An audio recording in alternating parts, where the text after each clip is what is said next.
The massive alien ship appeared without warning in Earth's orbit on a quiet Tuesday morning in 2087. By afternoon, every news channel across the planet showed the same images. The ship was smooth and curved like a giant silver teardrop, with no visible windows or doors. It simply hung there, silent and waiting. Earth had prepared for this day. Not well, perhaps, but enough to avoid total panic. Humanity had spread across the solar system over the past decades, with colonies on Mars and mining operations as far as Jupiter's moons. But faster-than-light travel remained only a dream in science fiction stories. Until now. 3 days after the ship's arrival, it finally sent a message, an invitation to join the Galactic Council, a group of spacefaring civilizations that governed this sector of the galaxy. "We need our best people for this," said President Garcia during the emergency United Nations meeting. "This isn't just about America or any single nation. This is about all of humanity." After much debate, they selected Ambassador Daniel Wright and diplomat Samantha Kelly to represent Earth. Both had extensive international experience and cool heads under pressure. Daniel was tall with graying hair at his temples and steady blue eyes that rarely betrayed his thoughts. At 58, he had negotiated peace treaties in 3 global conflicts. Samantha was younger at 43, with dark skin, keen brown eyes, and a reputation for seeing the hidden angles in any diplomatic situation. "I don't trust this council," Samantha said, as their shuttle approached the alien vessel. "They could have contacted us years ago. Why wait until now?" Daniel nodded. "Keep those thoughts close, but your face friendly." The inside of the alien ship was even more impressive than its exterior. Corridors stretched in impossible directions, with gravity shifting smoothly as they walked. Their guide was a slender being with pale blue skin, who introduced itself as Lyra of the Talarian species. "The council chambers are ahead," Lyra said, in perfect English. "The 12 senior species await you."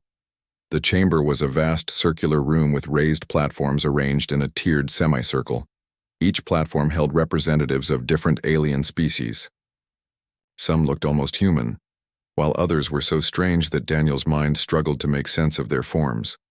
At the center stood a tall, thin alien with gray skin and 4 arms.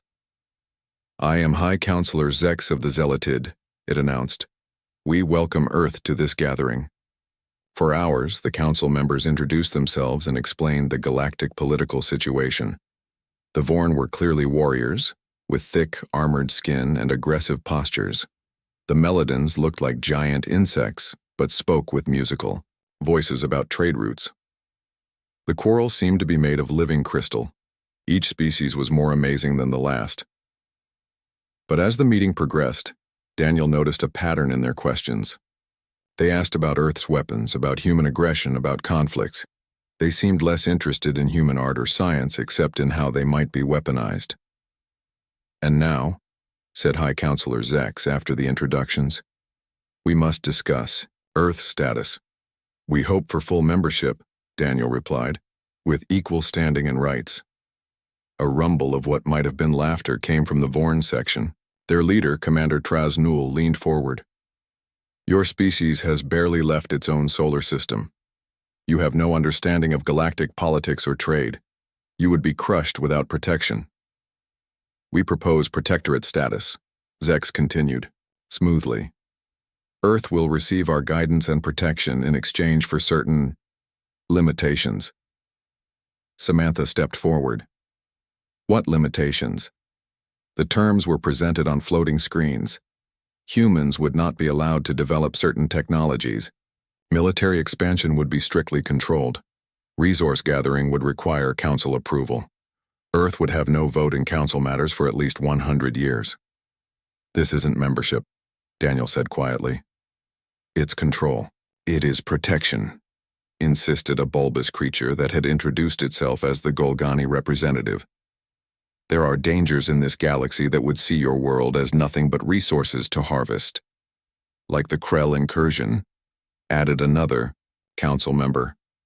"They destroyed 3 developing worlds before we stopped them." Only Lyra, the Talarian who had guided them, spoke differently. I believe humans have potential beyond what we see now. Perhaps more flexibility in these terms would foster better relations. The debate continued for days.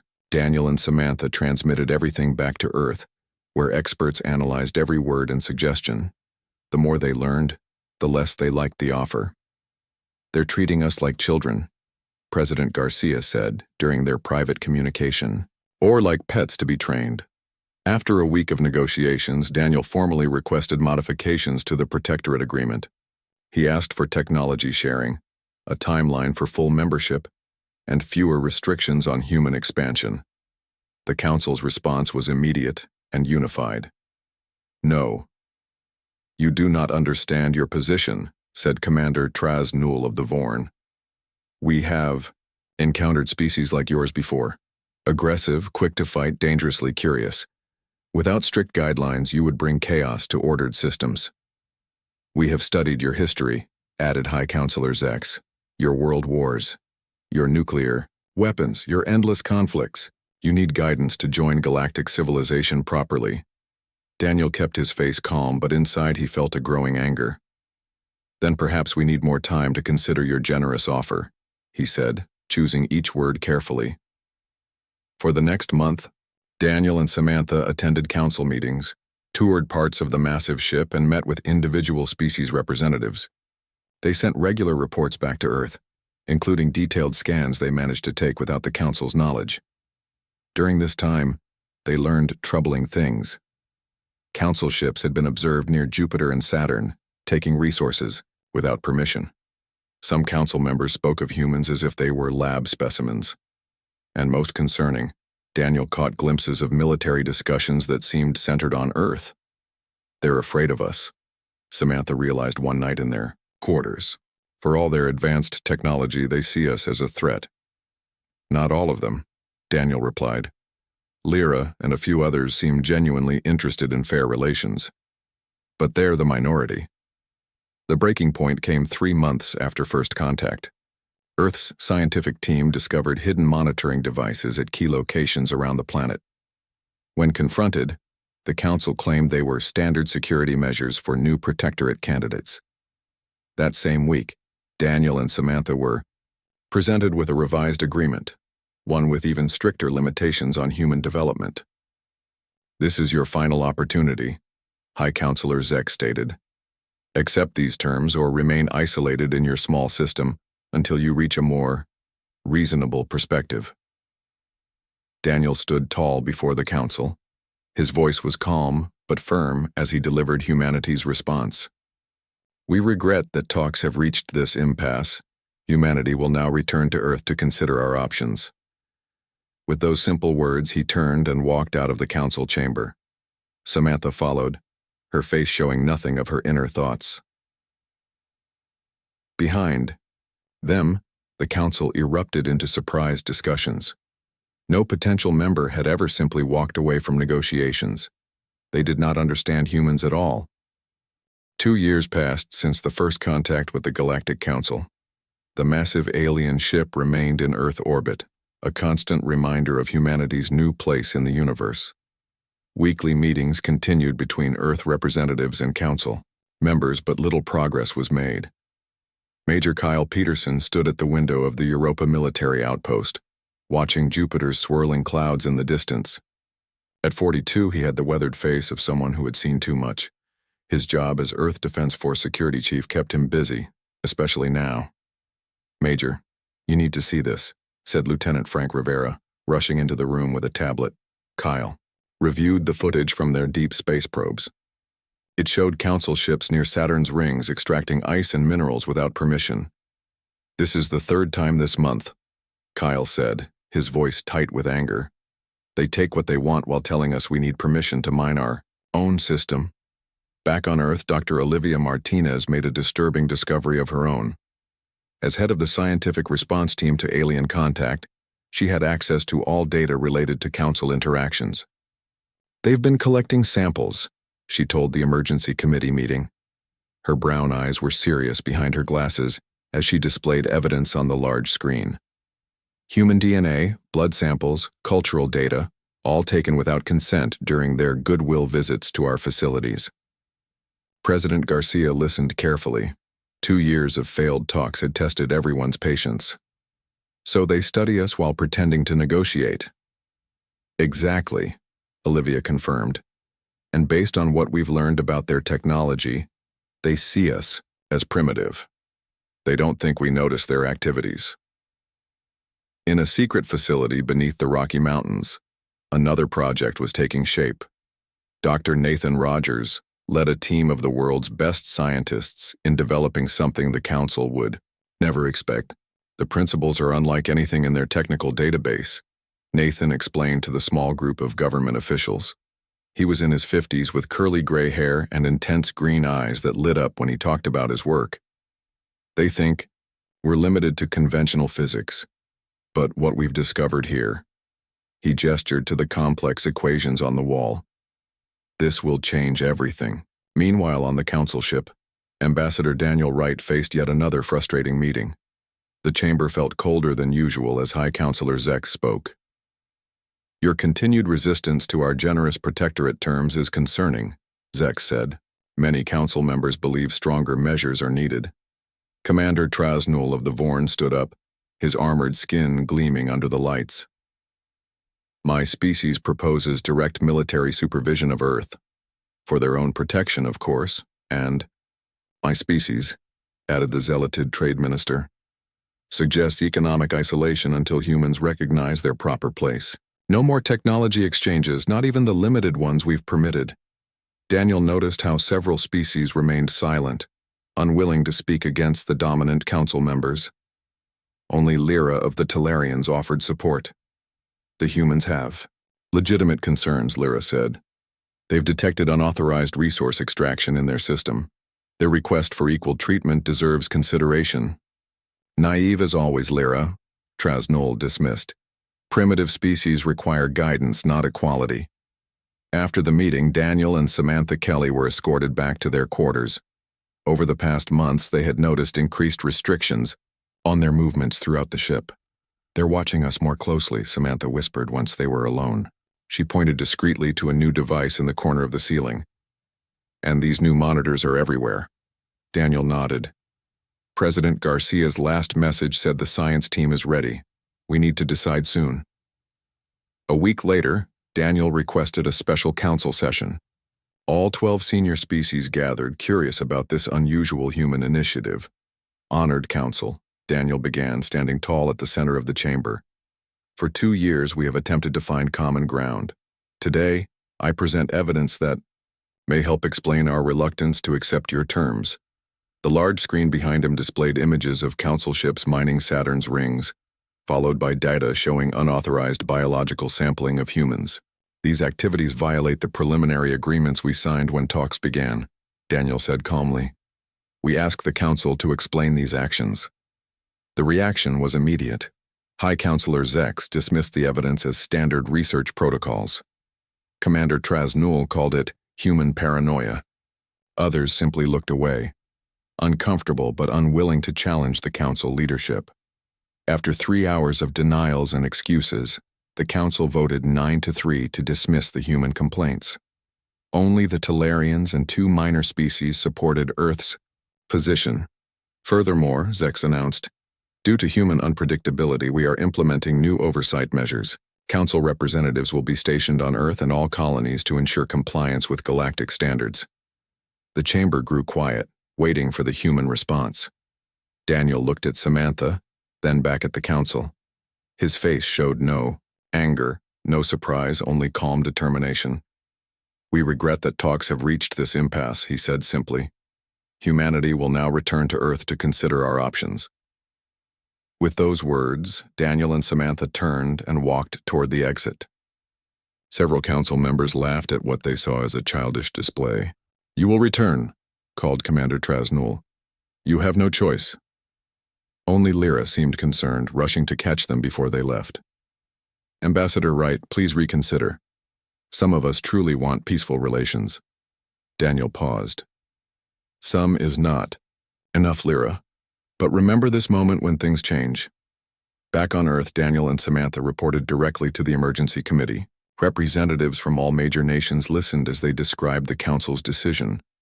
They're preparing to force their oversight on us, Daniel concluded. They'll be here within weeks. President Garcia looked around the table at the grim faces of Earth's leaders. Then we've run out of time. Dr. Rogers, is your team ready? Nathan Rogers nodded. The prototype works.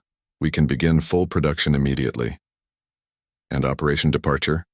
The President asked. The preparations are complete, answered General Susan Miller. We can implement Protocol Omega as soon as you give the order. President Garcia stood, her decision made. For 2 years, we've tried diplomacy while preparing for this possibility. The Council sees us as primitive and naive. It's time to show them how wrong they are. She looked at each person around the table. Effective immediately, I am authorizing Protocol Omega. May God help us all. Within hours, the most ambitious plan in human history began. Across Earth and throughout the solar system, people moved with purpose, following carefully prepared instructions. The Council would soon discover that humans were far more than they appeared to be. The human delegation returned to Earth without warning. One day they were attending council meetings, and the next, their quarters stood empty. The Council sent messages demanding an explanation, but no response came. High Counselor Zex called an emergency session. This human behavior is childish but not unexpected, he told the gathered representatives. They will return when they realize their position. Commander Trasnul of the Vorn was less patient. We should send ships now to establish our presence on their world, show them the consequences of disrespect. Lyra of the Talarians stood up. Perhaps we should consider that our approach has been flawed. Humans have legitimate grievances about resource theft and unauthorized surveillance. Your sympathy for primitives is well known, Lyra, Zex replied coldly. The Council has voted. Our oversight will proceed as planned. But then something unexpected happened. Earth went silent. All communications from the planet stopped. Television, broadcasts, radio signals, internet transmissions, everything ceased at once. The monitoring devices placed by Council agents went dark. Even the regular signals from human space stations and colonies disappeared. At first, the Council dismissed this as a temporary protest. But days passed, then weeks, with no change. Council ships sent to observe Earth reported that the planet appeared normal from orbit. Cities still glowed at night. Air traffic continued, but no signals came from the surface. This is more than a simple tantrum, Lyra warned. Something has changed. 1 month of silence became 2, then 3. Concern spread through the Council chambers. This behavior had no precedent in their experience with developing species. Finally, after 3 months, the Council authorized a small inspection fleet to approach Earth directly. 5 ships, led by Commander Trasnul, entered the solar system, with orders to establish contact and implement the oversight measures. What they found shocked them. Earth's orbital stations, once busy hubs of activity, stood empty. The shipyards around Mars where humans had been building their first interplanetary vessels were abandoned. The mining operations on the asteroid belt showed no signs of recent work. Most disturbing of all, the moon bases that had housed over 10,000 people were completely evacuated. Equipment remained, but no people. Where have they gone? Demanded Trasnul as his ship orbited Earth. Scan for life signs on the surface. The scans showed humans going about their daily lives in cities and towns. But something was missing. No military bases showed activity. No government centers responded to signals. And the population count was significantly lower than previous records indicated. When Council ships finally landed near what had been the United Nations headquarters in New York, they found only a small delegation waiting for them. Not world leaders or military officers, but ordinary citizens selected to deliver a message. "Welcome to Earth," said an older man named George Wilson. "We've been expecting you." "Where are your leaders?" Trasnul demanded. "Where is your military?" "Why? Have communications been cut?" George smiled politely. "I'm authorized to provide you with this." He handed over a data device. It contains humanity's official response to the Council's oversight proposal. The message was brief. Humanity has withdrawn from Council consideration. This is unacceptable. Trasnul growled. Your species cannot simply withdraw. The Council has voted. You will comply with our directives. The human delegation remained calm. When asked about the missing population, the missing ships, the silence, they provided the same answer. That information is classified under Protocol Omega. Over the next week, Council investigators spread across the planet.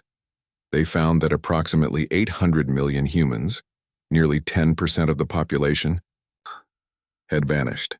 Most were scientists, engineers, military personnel, and their families. Thousands of ships were missing. Critical technology and resources had disappeared. The remaining humans seemed unconcerned. When questioned, many simply said, "They'll let us know when it's safe to join them."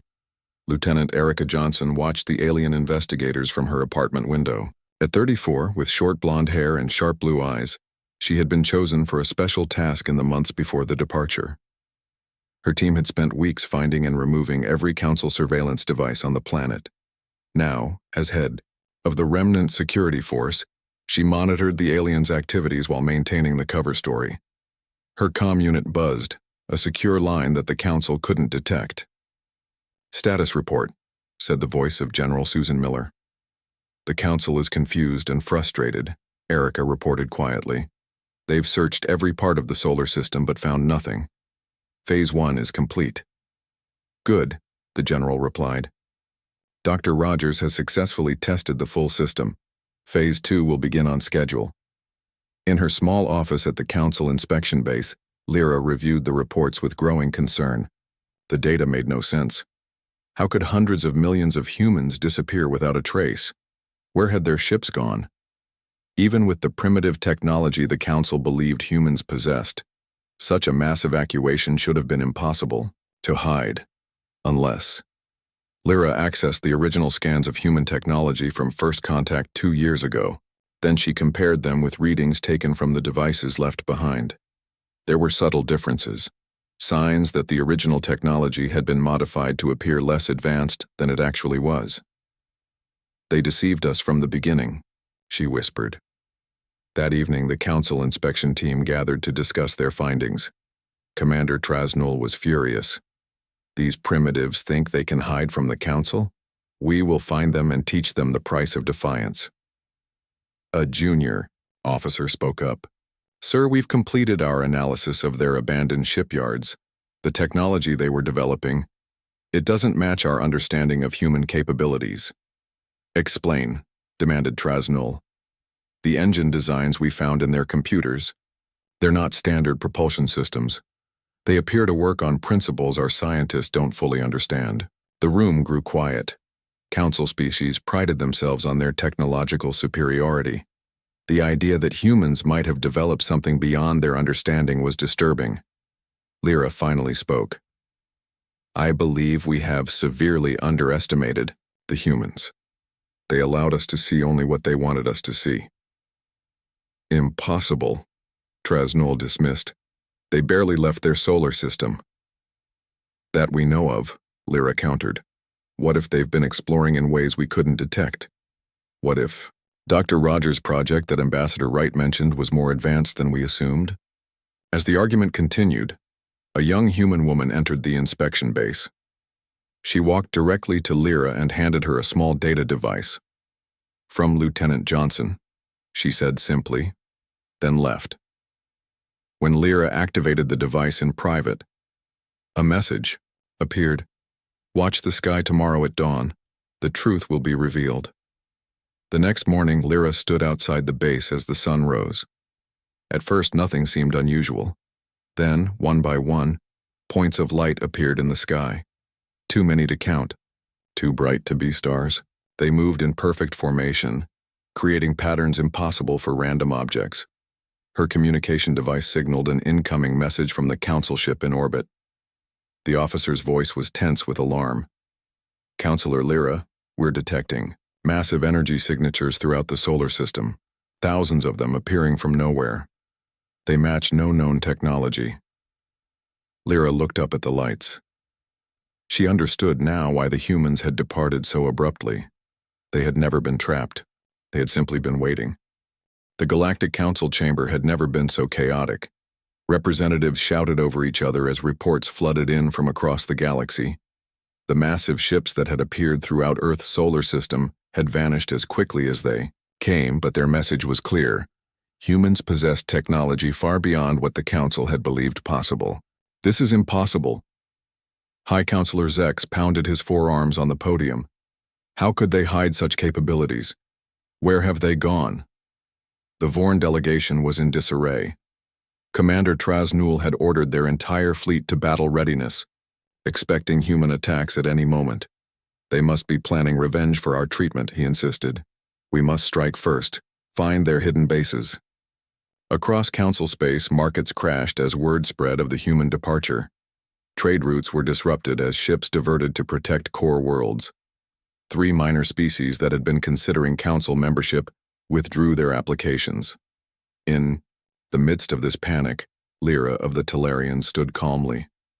Perhaps, she suggested, we should consider why they left rather than how. The room fell silent as Lyra walked to the center of the chamber. I have studied the data from Earth. The humans didn't just leave, they've been preparing for this moment since before we arrived. She activated a holographic display showing technical diagrams. These are fragments of research I found in their abandoned facilities. Dr. Nathan Rogers, the scientist they mentioned, was working on something called dimensional phase technology. It allows travel through spaces the Council has never explored. Impossible, scoffed a zealotid scientist. Our understanding of physics is complete. There are no dimensions we haven't mapped. And yet, Lyra replied, 800 million humans and thousands of ships have vanished without a trace. Our sensors detect nothing, not even waste energy. They haven't just gone somewhere else in our space, they've gone somewhere our technology cannot follow. 6 months passed. The Council established a permanent presence on Earth to monitor the remaining humans who continued their lives seemingly unconcerned by recent events. Council scientists studied the abandoned technology but made little progress understanding it. Several Council species began massive military buildups, fearing human retaliation. Then, exactly 6 months after the departure, it happened. On every Council world, on every space station, aboard every major ship, holographic projectors activated simultaneously. No one had installed them. No one could shut them down. They simply appeared and began to broadcast. The image showed a man in a simple gray uniform. He was older, with short white hair and the bearing of someone used to command. I am General Alan Frost of the United Earth Coalition, he began. For those who have been wondering where humanity has gone, I am here to provide answers. In the Council chamber, representatives watched in shocked silence as the message played. 2 years ago, your Council offered Earth protection that was little more than control. You took our resources without permission. You studied us like specimens. You decided our place in the galaxy without consulting us. The General's voice remained calm, but his eyes showed determination. Humanity has established new homes in dimensional space your technology cannot access. We call it the Shift. It gives us access to regions of the galaxy you've never seen and resources you cannot imagine. Images appeared showing vast human cities on strange new worlds. Ships unlike anything the Council had seen moved through space using technologies that defied known physics. More importantly, we have discovered we are not alone in our situation. Other species rejected or controlled by the Council have found their way to the Shift over the centuries. Together, we have formed what we call the Coalition of Equals. The HFY display showed various alien species working alongside humans. Several Council members gasped as they recognized races they had thought extinct or lost. The Narvani, whom you classified as too primitive for membership 3 centuries ago. The Krell, who were not warmongers as your histories claim, but refugees, fleeing your expansion. The Sora, the Dunari, the Vezek all found their way to the Shift rather than accept Council dominance. General Frost's face returned to the center of the display. We have no interest in conflict with the Council. We simply wish to pursue our own path. However, make no mistake, we will defend our sovereignty absolutely. The display changed, to show a barren moon in an unknown system. A small human ship appeared beside it. A beam of light touched the surface for just a second. The moon cracked, then dissolved into dust. This demonstration represents 0.1% of our current capabilities, Frost continued as council members watched in horror. We share this not as a threat but as a statement of fact. The age of council dominance through technological superiority has ended. The general's expression softened slightly. When the council is prepared to engage as equals, we will welcome those conversations. Until then, we wish you well in your endeavors. The message ended, but the shock remained. In that moment, the balance of power that had defined galactic politics for millennia shattered. In the days that followed, the council fractured. Several species demanded immediate military action against Earth to extract the secrets of the shift. Others called for diplomatic outreach to the coalition. 3 minor council members announced they were withdrawing completely. High Councilor Zex tried desperately to maintain order. We cannot allow this challenge to stand. The council has ruled the galaxy for 10,000 years. But his words rang hollow. Every species now questioned whether council protection was truly beneficial or merely control by another name. 1 week after the message, Lyra prepared to board a small ship. She had received coordinates, a location where she might establish contact with the coalition. The council had reluctantly approved her mission, desperate for any information about the human technology. As she settled into the pilot's seat, Lieutenant Erica Johnson entered the ship. The human security officer who had remained on Earth now wore the same gray uniform as General Frost. "Ready for your journey, Counselor Lyra?" Erica asked with a smile. "You knew all along," Lyra said. "You were their eyes on Earth." Erica nodded.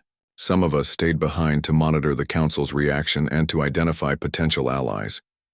Your support for humanity did not go unnoticed." "Will they really welcome diplomatic contact?" Lyra asked. "After how the Council treated them." "The Coalition believes in second chances," Erica replied. "Individuals are not judged by the actions of their governments. Your voice for fairness has earned you this opportunity." As the ship's engines powered up, Erica entered coordinates into the navigation system. "These will take us to a transition point. From there, we'll enter the shift." Lyra looked back at the council ship that had brought her to Earth 2 years ago. It seemed smaller now, less impressive against the backdrop of space. "Your people have changed everything," she said quietly. Erica smiled. "That's what humans do best." The ship rose from Earth's surface and accelerated away. Behind them, council representatives continued their arguments, still not understanding what had happened. Humanity had not just left the table. They had changed the entire game. Lyra watched in wonder as her ship approached the transition point. Space itself seemed to ripple and fold like fabric in a gentle breeze. Colors that had no names in any council language danced across the view screen. "Is it always this beautiful?" she asked Erica. "Every time," the human replied with a smile. "The boundary between normal space and the shift looks different to every species. Your brain is trying to make sense of something it was never designed to see." The ship passed through the shimmering barrier. For a moment, Lyra felt as though she were everywhere and nowhere at once.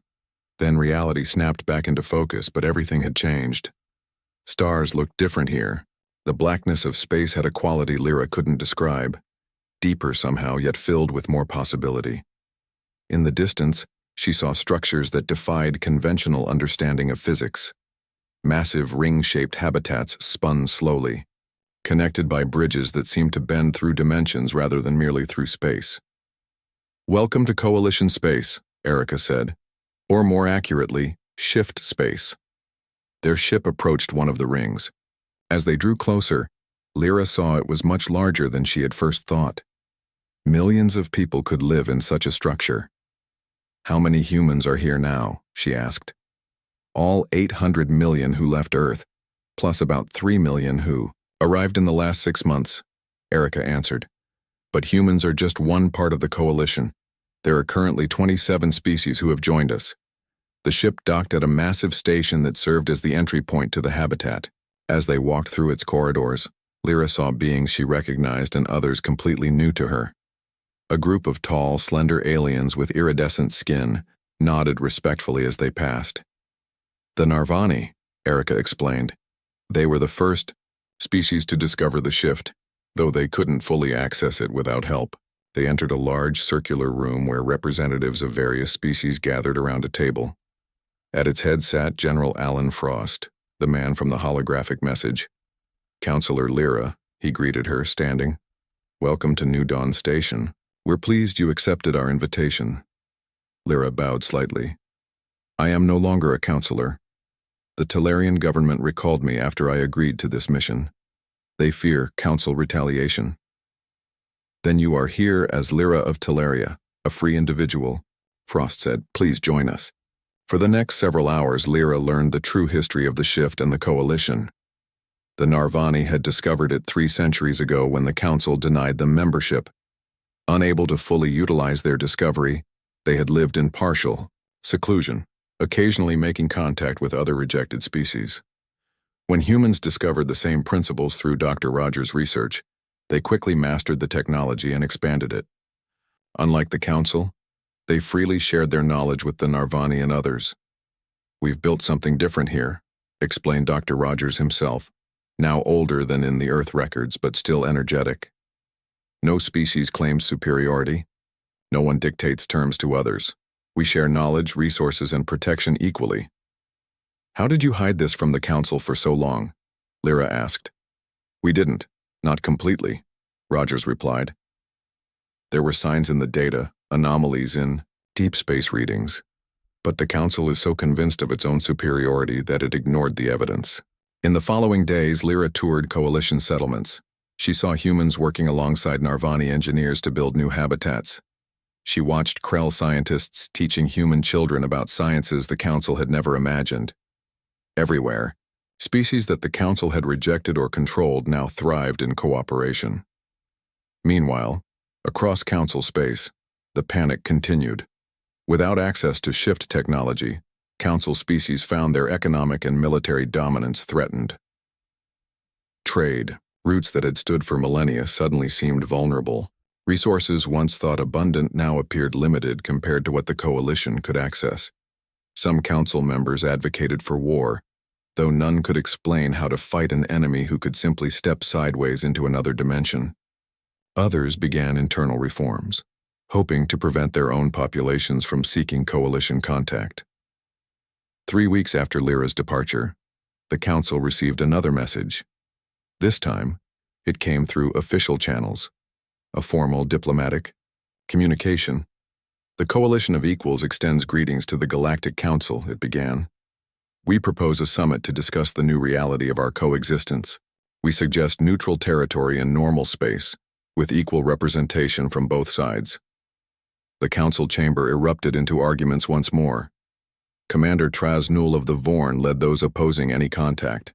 It would acknowledge them as equals. He shouted, "The council does not negotiate with rebels and primitives." But other voices now spoke in opposition. The Meladins, once silent supporters of council policy, now advocated for dialogue. The quarrel, after internal debate, sided with them. The galaxy has changed, the Meladin representative stated simply. We must change with it or face extinction. After 7 days of debate, the council voted narrowly to accept the summit invitation.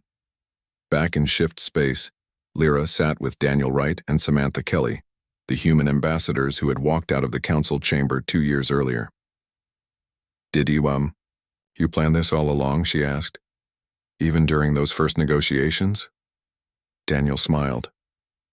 Not exactly. We hoped the council would treat us fairly.